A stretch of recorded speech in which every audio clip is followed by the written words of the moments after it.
Hello everyone, I hope and pray that you're doing well.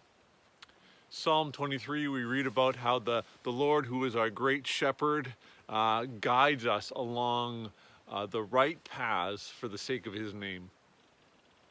Anyways, here I am over by one of the rivers near town. You'll have to figure out which one it is on your own, but I'm riding my bike, cruising around here, enjoying the sights and the sounds.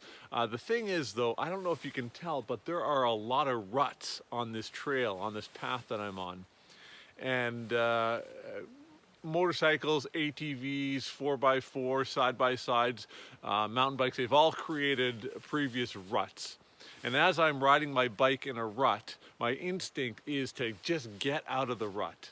I don't want to be in a rut. I fight to get out of the rut. And I get frustrated as I get stuck, and there's no easy way to move forward. But what if, and what happens when I change my mindset? Instead of trying to fight against this awful rut, what happens if I choose instead to ride along in the middle of that rut? What happens when I do that, I think, is that I become surprised at how easy and how enjoyable the path once again becomes. As long as I'm careful to stay in the middle of that track and that rut, it becomes more of a track instead of a rut. And then I no longer am I bumping along the sides or stuck in the mud. Instead, I can look around, enjoy the scenery a little bit more, pedal with a little bit more power, and really, whether a pathway is a rut or a track depends a bunch on my own perspective. And so I have to ask questions of myself. Am I going to fight against it, with all my strength? Or will I, essentially let go and let God guide me on the right path? David writes, "He guides me in the paths of righteousness for his name's sake." He guides me on the right paths. And the paths in which God guides us are not ruts, right?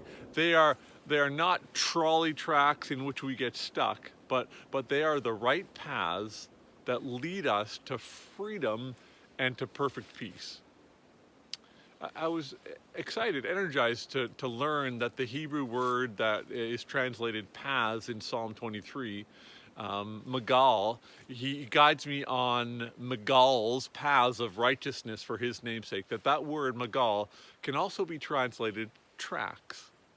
And the word is a bit ambiguous, right? It depends on our perspective, whether or not we see this this path as a track or a rut.